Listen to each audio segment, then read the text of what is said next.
आपने समात माया, फिर मज़ीद आपने उनके अख्तियारात को कि अल्लाह ताला ने क्या क्या अख्तियारात अता फरमाए, इसको आपने समात माया। आज भी उसी बात से कुछ बातें अर्ज़ करता हूँ बगौर समात माए।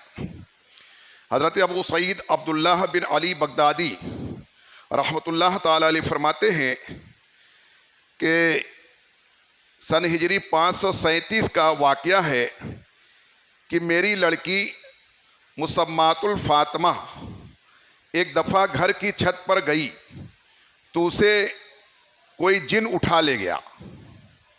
ये फरमाते हैं कि मेरी लड़की फ़ातिमा एक दफ़ा घर के छत पर गई तो उसे जिन उठा कर ले गया।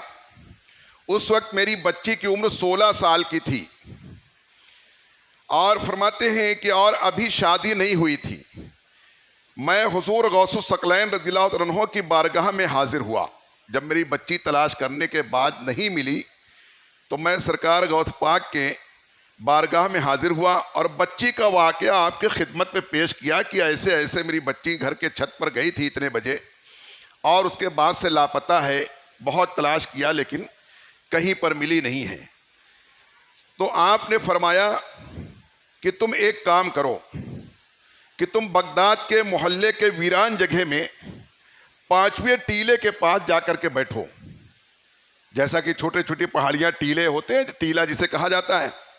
तो हजरत गौस पाक ने उन्हें कहा कि तुम इस अपने आबादी से किनारे जो टीले हैं, तो 1 टीला 2 टीला 3 4 यहां तक कि 5वें टीले के पास वहां पर जाकर के तुम बैठ जाओ और अपने इर्द गिर्द एक लकीर खींच लेना। जब बैठना तो एक लकीर अपना हिसार कर लेना, एक लकीर खींच करके बैठ जाना। हाँ, जब लकीर खींचना तो उस वक्त में ये पढ़ना कि बिस्मिल्लाहिर्रहमानिर्रहीम अला नियति अब्दुल कादिर। फरमाया कि ये पढ़ना कि अल्लाह के नाम से बिस्मिल्लाहिर्रहमानिर्रहीम अला नियति अब्दुल कादिर, ये कह करके हिसार अपने इर्द गिर्द खींच लेना और फिर वहीं पर बैठ जाना। और फरमाते हैं कि निस्फ रात के बाद तुम्हारे पास से मुख्तलिफ सूरतों में जिन्नात का गुजर होगा। ये सब गौस पाक बता रहे हैं कि जब तुम वहां जाओगे तुम्हारे साथ ऐसा ऐसा होगा कि तरह तरह की डरावनी सूरतों में तरह तरह के जिन्नात आएंगे तुमको डराने के लिए कि ताकि तुम जगह छोड़ के भाग जाओ। मुख्तलिफ सूरतों में जिन्नात का गुजर होगा। तुम किसी किस्म का खौफ ना करना, वो तुम्हारा कुछ नुकसान नहीं कर पाएंगे। जब तुम ये लकीर खींच करके बैठ जाओगे तो खाली डराएंगे, दूर दूर से तुम्हारे करीब आ नहीं पाएंगे। फरमाया कि खौफ ना करना। और फिर सुबह के वक्त में एक बहुत बड़े लश्कर के साथ जिन्नातों का बादशाह वहां से गुजरेगा। सुबह फजर के बाद जो है जिन्नातों का बादशाह अपने लश्कर के साथ में वहां से गुजरेगा और तुम्हारी हाजत दरियाफ्त करेगा। जब तुमको वहां बैठा हुआ देखेगा तो आके पूछेगा कि क्यों बैठे हो। वो जिन्नातों का बादशाह आकर के पूछेगा कि क्यों बैठे हो, तो उससे सिर्फ इतना कह देना कि मुझे अब्दुल कादिर ने तुम्हारे पास भेजा है, मुझे शेख अब्दुल कादिर ने तुम्हारे पास भेजा, इतना कह देना। और फिर अपनी लड़की का वाकया बयान करना कि ये मेरे साथ वाकया पेश आया है, तो शेख अब्दुल कादिर ने मुझको यहाँ बैठने के लिए भेजा और मैं उनके हुक्म पर यहाँ बैठा हूँ। अबू सईद अब्दुल्ला अलैहि रहमत व रिज़वान बयान करते हैं कि मैं हस्बे हुक्म वहाँ जाकर के बैठ गया। यानी लड़की के ये वालिद जो हैं ये बयान करते हैं कि गौस पाक के कहने पर वैसे वैसे मैं वहाँ गया और वहाँ जाकर के हिसार करके वहाँ बैठ गया। और फरमाते हैं कि और वहाँ से जिन्नात के बहुत से गिरोह हैबतनाक सूरतों में गुजरते रहे। बुरे अच्छे सभी जिन्नात डरावनी सूरतों में खौफनाक अंदाज से वहाँ गुजरते रहे, आवाज़ें निकलते हुए, हत्ता कि सुबह के वक्त जिन्नात के बादशाह का गुजर हुआ। यहाँ तक कि रात गुजरी, सुबह के वक्त में जिन्नातों के बादशाह को मैंने देखा कि अपने लाहौर लश्कर के साथ में वहाँ से गुजर रहा है। जो घोड़े पर सवार था वो मेरे हिसार यानी लकीर के करीब आकर के ठहर गया। वहाँ आकर के अपने घोड़े को उसने रोका, मेरे लकीर के पास हिसार के साथ पास आकर के ठहर गया और मुझसे मेरी हाजत दरियाफ्त करने लगा। क्यों यहाँ बैठे हो, यानी क्या बात है, क्यों यहाँ बैठे? क्योंकि ये गौस पाक को मालूम था कि वो रास्ता है जिन्नातों के गुजरने का। जिन्नातों की वो गुजरगाह है, वो यानी वो उनका रोड है, रास्ता है, उस तरफ से रोजाना जिन्नात गुजरते हैं।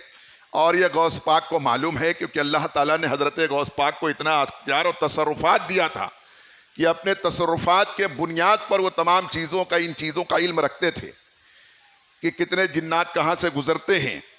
और फरमाते हैं कि जब वो पूछने लगा कि क्यों यहाँ बैठे हो, तो मैंने कहा कि मुझे शेख अब्दुल कादिर जीलानी रज़ियल्लाहु अन्हु ने आपके पास भेजा है। जब उसने हजरत सरकार गौस पाक का नाम सुना तो जल्दी से घोड़े से उतर गया। नाम सुन करके अदब से घोड़े से उतर गया और उतर करके जमीन पर बैठ गया। कहते हैं कि वो मेरे पास जमीन पर बैठ गया और उसका उतरना देख करके उसके सारे लश्कर के लोग भी घोड़े से उतरकर जमीन पर बैठ गए, वो भी जमीन पर बैठ गए।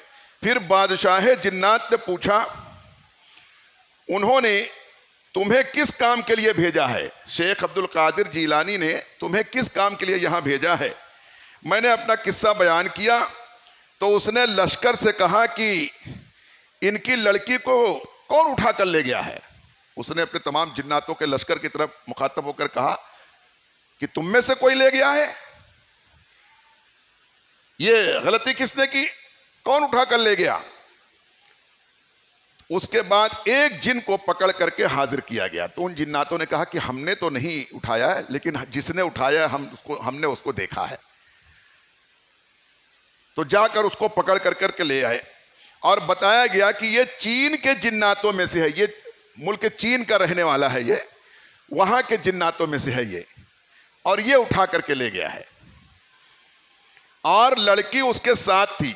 उसको जब लोगों ने कहा कि बादशाह ने बुलाया है और ऐसा ऐसा मामला है, तो वो लड़की को साथ में लेकर के आया। बादशाह ने पूछा, तूने हजरत कुतुबुल अख्ताब कुद्दसा सिर्रुल अजीज के शहर से लड़की को क्यों उठाया? बगैर मेरी इजाजत के तूने ये गुस्ताखी क्यों कैसे? और इतने बड़े अल्लाह के वली शेख यहां मौजूद हैं, तमाम जितने कुतुब हैं सबके सैयद हैं, वो कुतुबुल अख्ताब हैं, और उनके शहर से तूने कैसे हिम्मत की उठाया? उसने कहा कि ये लड़की मुझे बहुत अच्छी मालूम हुई, इसलिए मैं इसे उठा कर ले गया। जिन्नात अक्सर ऐसी हरकत करते हैं, तो उठा कर ले गया। ये सुनते ही बादशाह ने उसकी गर्दन मार दी।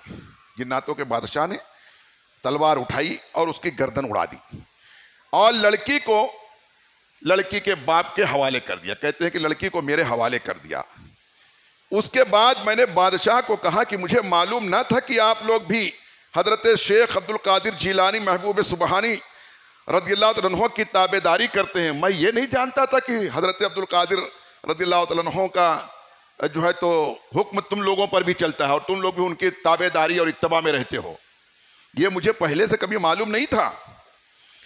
वो कहने लगा कि बेशक हुजूर गौसे आदम रज़ियल्लाहु अन्हु हम में से तमाम सरकश जिन्नात पर नजर रखते हैं।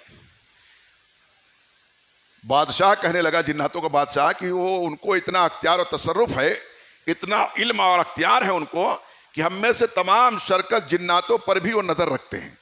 कौन जिन्नात क्या कहाँ कर रहा है वो नजर रखते हैं। इसलिए वो आपके खौफ से भागकर दूर दराज मकामात में जा बसे हैं। इसलिए बहुत से सरकश जिन जो हैं हजरत शेख अब्दुल कादिर गौस पाक से डर के मारे इस इलाके को छोड़कर दूर दराज इलाकों में जाकर बसे, इधर जल्दी आते नहीं। ये कैसे आ गया चीन से यहां? ये गलती से आ गया। जैसा कि आपने सुना कि जिन्नातों ने कहा कि चीन का रहने वाला जिन्नात है, यहां इस इलाके का नहीं है, ये जीलान का रहने वाला, बगदाद का रहने वाला नहीं है। तो कहा कि इसलिए बहुत से सरकस यानी बदमाश जिन्नात जो हैं वो इस इलाके को छोड़ छोड़ करके भाग गए हुए हैं और दूर दराज इलाके में जा बसे हैं। क्योंकि जब अल्लाह तआला किसी को कुतुब बनाता है तो जिन और इंस दोनों पर उसे हाकिम बना देता है। सुभान अल्लाह। जिन्नातों के बादशाह ने यह कहा कि जब अल्लाह ताला किसी को कुतुब बनाता है तो उसको इतना अख्तियार देता है कि जिन्नातों पर भी और इंसानों पर भी उसको हाकिम बनाता है कि उसकी हुक्मरानी चलती है और जिसे जहां हुक्म देता है उसे वहां जाना पड़ता है। ये जिन्नातों के बादशाह ने कहा। मेरे दोस्तों, पता ये चला कि वाकई जो ये औलिया अल्लाह होते हैं ये कोई मामूली शख्सियतें नहीं होती हैं।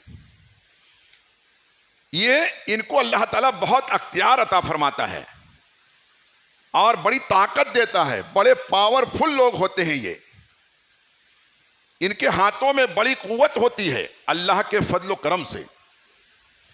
और फरमाते हैं कि ये जिसके लिए जो दुआ कर देते हैं अल्लाह ताला इनकी दुआओं को कबूल फरमा लेता है और उसके हक में वो हुक्म जारी फरमा देता है अल्लाह तबारक व तआला। इनकी दुआओं का असर होता है। यानी कहते हैं ना कि निगाहे वली में वो तासीर देखी कि बदलते हजारों की तकदीर देखी। वली अल्लाह की जिस पर निगाह पड़ जाए, जिसे वली अल्लाह की दुआ मिल जाए तो उसकी तकदीर भी बदल जाती है। अब आम तौर से मशहूर है और हकीकत में जिसको नहीं मालूम है उसके लिए कम से कम ये जरूरी है कि तकदीर में जो लिखा है वही होता है। तो लेकिन तकदीर की जो किस्में हैं वो हर किसी को नहीं मालूम है। तकदीर की 3 किस्में हैं। एक तो तकदीर मुतलक जो है, लौहे महफूज पर जो अल्लाह ने लिख दिया वो नहीं मिटता है, वो नहीं मिटता है, वो होता है। लेकिन तकदीर मुबरम और तकदीर मुअल्लक जो है, इसमें कोई नबी की दुआ से, वली की दुआ से या किसी मुत्तकी परहेजगार, हाफिज, शहीद, इनके दुआओं से भी अल्लाह ताला इनको बदल देता है। क्योंकि ये जो मुअल्लक है, मुअल्लक यानी कोई चीज बीच में लटका हुआ कोई चीज है, फाइनल ना जमीन पर है ना आसमान पर है, यानी फाइनल नहीं है वो चीज, तकदीर में है। अगर इसके लिए कोई दुआ कर दे तो वो उसमें तब्दीली आ जाती है, उसे कहते हैं तकदीर मुअल्लक। तो ऐसी तकदीर जो रहती है, जो इन तरह की बातें होती हैं, उसमें तब्दीली आती है।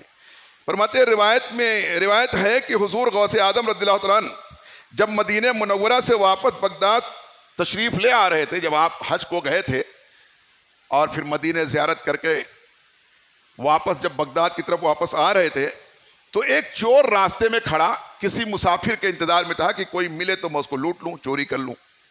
इस हिसाब से एक चोर रास्ते में खड़ा था ताकि उसे लूटे। गौस पाक रज़ियल्लाहु अन्हु उसके करीब पहुंचे तो फरमाया, तू कौन है? गौस पाक ने उससे पूछा कि तू कौन है, यहाँ खड़ा है? उसने कहा कि मैं बदवी हूं, मैं देहात का रहने वाला आदमी हूं, यहाँ खड़ा हूं। आपने फरमाया कि तू गुनाहों में डूबा हुआ है, तो गुनाहों से आलूदा है, यानी पूरी तरह से गुनाह में लथपथ है तू। अब ये बात करने का अंदाज और रौब दबदबा उसने जब देखा तो चोर ने दिल में महसूस किया कि इस हैबत और रौब का शख्स कोई और नहीं, ये हो ना हो ये शेख अब्दुल कादिर ही है। बात करने के अंदाज को उसने भाप लिया। जैसे मोहल्ले में, किसी इलाके में कहीं पर चोरी हो जाती है, फिर कोई आते हैं जो तो स्पेशल ब्रांच के सीआईडी लोग तहकीक करने, वो यूनिफॉर्म में नहीं रहते बल्कि सिविल ड्रेस में रहते हैं, तो यहाँ वहाँ भीड़ भाड़ जहाँ देखा होटल के पास, मजमा चौराहे पर, तो वहाँ जाके तहकीक करते हैं। ऐसे ही लोगों से किसी पर शक होता है, डाउट, तो उससे कुछ बात करते हैं। तो जो चोर होते हैं मंझे हुए, वो उनके बात के अंदाज से समझ जाते हैं, चुपके से निकल लो, ये खतरे से खाली नहीं है, ये कोई मामूली आदमी नहीं दिख रहा है, ये लगता है ये सीआईडी वाला दिख रहा है। उनको अंदाजा हो जाता है। आम आदमी बेचारा नहीं अंदाजा लगा पाता, लेकिन जो चोर होते हैं उनको अंदाजा हो जाता है, उनका बात करने का जो अंदाज होता है उससे समझ जाते हैं। तो वो चोर को अंदाजा हो गया कि इतने रुआब से ये बात कर रहे हैं कि यहाँ इस रास्ते पर कोई और अकेला आदमी रहता है जो डरता कि ये कौन अजनबी आदमी यहाँ खड़ा है, कहीं लूटे नहीं, मारे नहीं, और ये उल्टा मुझसे पूछ रहे हैं ये, और मुझको इतना रुआब से बात कर रहे हैं, तो जरूर हो ना हो वही होंगे ये। तो फरमाते हैं कि इस तरीके से रसूलुल्लाह सल्लल्लाहु अलैहि वसल्लम अल्लाह तआला की अता से जिस तरीके से हाकिम है, उसी तरीके से अल्लाह के वली भी इस तरीके से अल्लाह ताला के हुक्म से बहुत सारी चीज़ों को बदल दिया करते हैं, या उनकी दुआओं से बदल देता है अल्लाह ताला।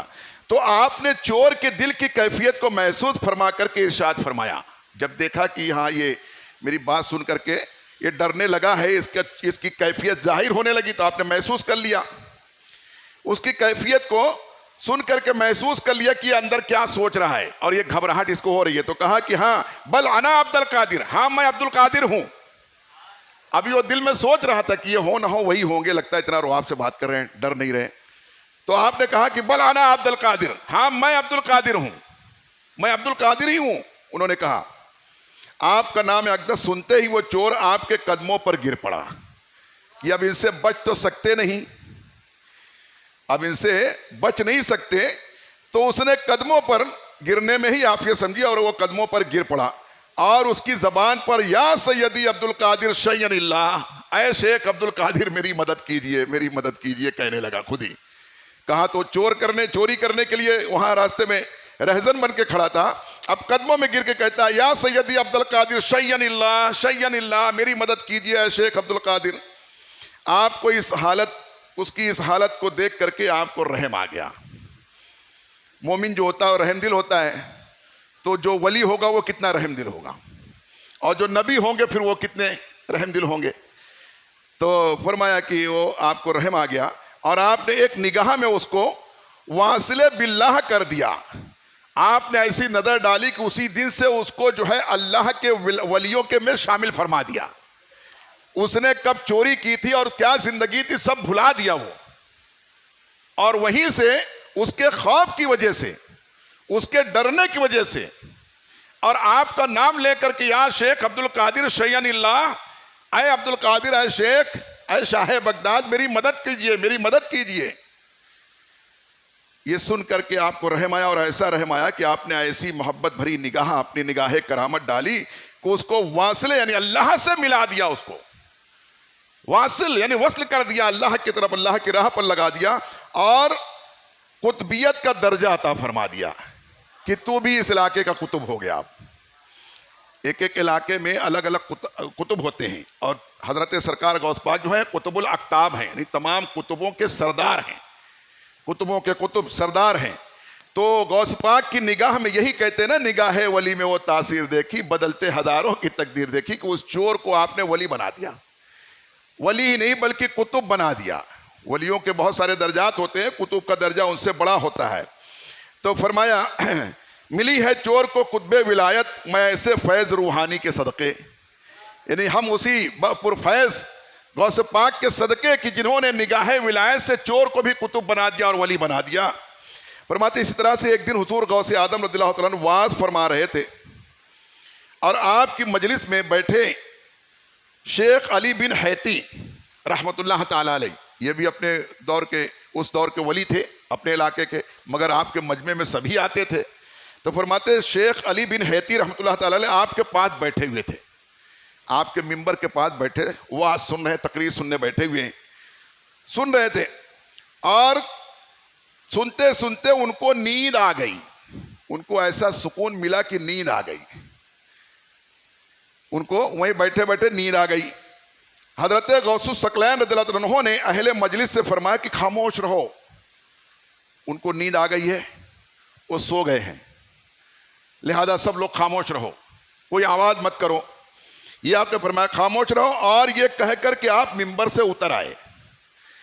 मिंबर से उतर आए और शेख अली बिन हैती रहमतुल्लाह ताला अलैह के सामने बाअदब हाथ बांध के खड़े हो गए।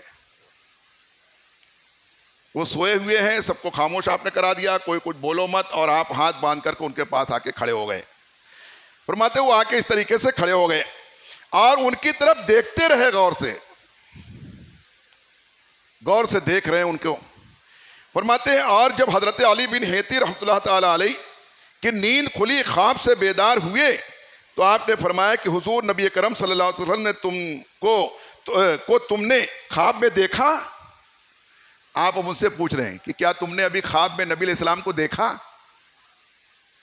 अब वो कहते हैं, शेख अली बिन हैती रहमतुल्लाह ताला अलैह ने अर्ज किया कि जी हाँ, आपको कैसे पता। जी हाँ, अभी अभी मैं वही ख्वाब देख रहा था कि मेरे ख्वाब में हुजूर अलैहिस्सलाम तशरीफ लाए थे, लेकिन आपको कैसे पता, आपको कैसे पता। तो आपने फरमाया कि मैं इसीलिए बाअदब खड़ा था कि हुजूर तेरे पास आए हुए थे, और तमाम मजमे से इसलिए फरमाया कि इसलिए मैंने कहा कि हुजूर आए हुए हैं, बाअदब बैठ जाओ, कोई बात मत करो। सबको मैंने खामोश इसलिए करा दिया था और मैं बादब अपने नाना जान के अदब में खड़ा हो गया था, इसके अदब में नहीं खड़ा था। नाना जान आए हुए तो उनके अदब में खड़ा था। सरकार मेरे आए थे इसलिए अदब से मैं हाथ बांध के खड़ा था। बताओ हुजूर नबी अकरम सल्लल्लाहु अलैहि वसल्लम ने पूछा, यानी हजरत गौस पाक वहां पूछ रहे हैं कि बताओ हुजूर अकरम सल्लल्लाहु अलैहि वसल्लम ने आपको क्या नसीहत की। अभी ख्वाब में मेरे नाना जान ने, आका अलैहिस्सलाम ने तुम्हें क्या कुछ बातें की, क्या नसीहत की थी।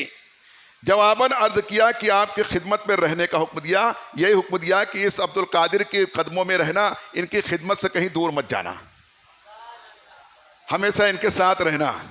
बताइए, जब अल्लाह के वली और इतने पहुंचे हुए लोगों को नबी अलैहिस्सलाम ने आकर के बशारत दी कि हमेशा अब्दुल कादिर से लगे रहना, इनकी सोहबत में रहना, इनके कदमों में रहना, इनसे दूर मत जाना, तो हम जैसे गुनाहगारों के लिए कितना जरूरी है कि हम शेख अब्दुल कादिर रहमतुल्लाह ताला अलैह यानी गौस पाक से क्यों ना जुड़े हुए रहें और क्यों ना उनसे मोहब्बत करें, क्यों ना अपना रिश्ता उनसे मजबूत रखें।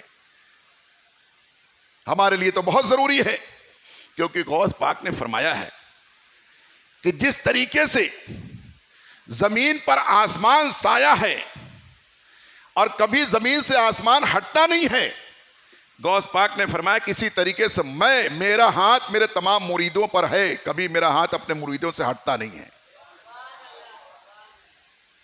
कभी हटता नहीं है।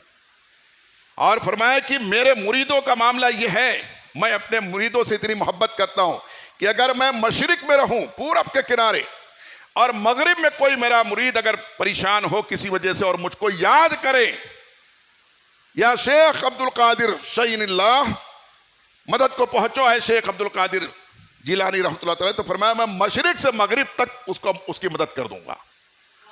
इतना अल्लाह ने अख्तियार किया है कि अगर मैं मशरिक में रहूं पूरब के किनारे और पश्चिम के किनारे में वो मुझे याद करे मेरा मुरीद, तो मैं वहां से उसकी इमदाद कर दूंगा। इतना अल्लाह ने अख्तियार दिया है। अब ये बातें अक्ल में जल्दी से नहीं समाती, और हकीकत क्या है जानते हो, जो अक्ल में ना समाए वही उसी को करामत कहते हैं। जो अक्ल में समा जाए फिर करामत कैसी, फिर तो कोई भी करेगा। जो अक्ल में ना आए उसी को करामत कहते हैं। फरमाया कि अक्ल में ना आते हुए भी अगर उस बात को, सच्ची बात पर यकीन कर लो, इसी को अकीदा कहते हैं। यह है अकीदा। तो फरमाया कि बाद में लोगों ने हजरत शेख साहब से पूछा कि हजरत गौसे आदम रज़ियल्लाहु अन्हु के इस फरमान का मतलब क्या है। तो आपने फरमाया कि इसलिए क्या है, जो आपने फरमाया इसलिए मैं बाअदब खड़ा रहा, यानी जो आपने ये फरमाया कि इसलिए मैं बाअदब खड़ा रहा, इसका क्या मतलब है। तो शेख अली बिन हैती रहमतुल्लाह तआला ने जवाब दिया कि मैं ख्वाब में हुजूर नबी करीम अलैहिस्सलातु वस्सलाम की ज़ियारत कर रहा था। मेरे ख्वाब में आका अलैहिस्सलातु वस्सलाम तशरीफ लाए थे। जो कुछ मैं ख्वाब में देख रहा था हुजूर गौस पाक रज़ियल्लाहु अन्हु वो बेदारी में देख रहे थे। वो मेरे पास खड़े होकर के देख रहे थे और वो बातें सुन रहे थे। आप मुशाहिदा भी फरमा रहे थे और मुलाहिदा भी फरमा रहे थे। तो मेरे इज़्ज़ो मेरे दोस्तों, ये है करामात औलिया, ये बिलखुसूस करामात गौसे आदम रज़ियल्लाहु तआला अन्हु। तो हमें चाहिए कि इन बातों को हम इतने यकीन के साथ इस पर अकीदा रखें कि कभी भी अकीदा मुतज़लज़ल ना हो, यानी डगमगाए नहीं। क्योंकि बंदा जो जरा भी अगर डगमगा गया तो फिर उसकी जरूर गाड़ी पटरी से हट जाती है। अकीदा बहुत जरूरी है। जब अल्लाह ताला ने कुरान पाक में फरमा दिया कि बेशक जो अल्लाह के वली हैं उनको किसी चीज का खौफ और गम नहीं है, जब अल्लाह ताला ने हदीस कुदसी फरमा दी, नबी इस्लाम फरमाते कि अल्लाह तआला फरमाता है कि जब मेरा कोई बंदा फराइज और वाजिबात के अदायगी के बाद नवाफिल की कसरत करता है तो उसके कसरत नवाफिल की वजह से मैं उसका हाथ बन जाता हूं जिससे वो पकड़ता है।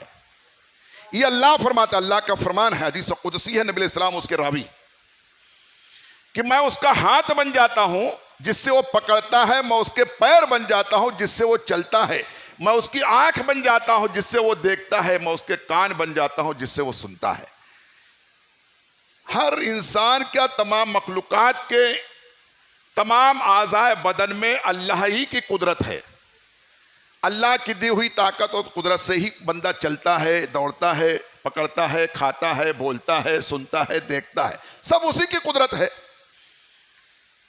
मगर जब किसी को कोई खास अल्लाह ताला ताकत अता फरमाता है तो कैसे? जब फराइज और वाजिबात की अदायगी के बाद नवाफिल की कसरत करता है।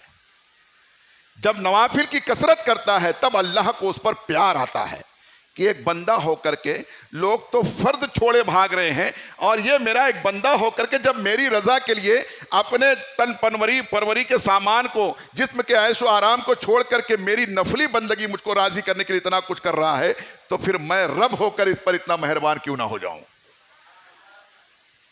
जब ये बंदा होकर इतनी मेहनत कर रहा है, इतना कुछ कुर्बान कर रहा है मेरी खातिर, अपने रात की नींद को कुर्बान कर रहा है और दिन के शोहरत और इज्जत को कुर्बान कर रहा है, अपने अरमान को कुर्बान कर रहा है, तमन्नाओं को तज दे रहा है, सब कुर्बान कर दे रहा है, तो फिर मैं रब होकर इस पर मेहरबान क्यों ना हो जाऊं? तब अल्लाह ताला फरमाता है फिर मैं उसके हाथ बन जाता हूं। यानी हाथ तो उसी का है, मगर अल्लाह ताला उसमें अख्तियार इतना देता है कि यूं अपने यानी जगह पर खड़े खड़े यूं अगर पानी के तो समंदर के तह में हाथ डाले तो तह तक हाथ पहुंच जाएगा, क्योंकि अब अल्लाह के हुक्म से पहुंच रहा है, उसकी अपनी ताकत से नहीं पहुंच रहा है। अब मशरिक में रहकर अगर मगरिब तक हाथ पहुंचा करके किसी को पकड़ लें और मदद कर दें तो बेशक कर सकते हैं, क्योंकि अपनी कुदरत और ताकत से नहीं कर रहे हैं बल्कि अल्लाह के फजल से और उसके दिए हुए अख्तियार से कर रहे हैं। और इस बात का कोई इनकार कर नहीं सकता, क्योंकि हदीस कुदसी है, मौजूद है, बुखारी शरीफ में भी है, मुस्लिम शरीफ में है, दीगर सहाय सित्ता यानी जो किताबें हैं सही हदीस पाक की, सब किताबों में ये तकरीबन ये हदीस पाक मौजूद है, वरना सहीहैन में तो है, बुखारी में भी है और मुस्लिम में भी है। तो लिहाजा हमें और आपको चाहिए कि अपने अकीदे को, अल्हम्दुलिल्लाह अहले सुन्नत व जमात का जो अकीदा है वही है जो आज के 1400-1450 बरस पहले साहबा कराम का अकीदा था, औलिया उज़्ज़ाम का जो अकीदा था, असलाफ कराम का जो अकीदा था, वही आज के अहले सुन्नत मसलक के आला हजरत के मानने वालों का अकीदा है। हमें उसी पर कायम रहने की कोशिश करना चाहिए, अल्लाह से दुआ करना चाहिए कि मौला दुनिया में जैसे भी गुजरती है गुजार लेंगे, मगर अकीदे को हमारे सलामत रखना और खात्मा ईमान पर अता फरमाना, ये दुआ करते रहना चाहिए। इंशाअल्लाह इसके आगे कुछ बातें आप आइंदा दिनों में समाप्त फरमा सकेंगे। अल्लाह ताला हम सबको नेकियों की तौफीक अता फरमाए। ऐलान समाप्त वाले कि कल इंशाअल्लाह ताला कल भी दर्स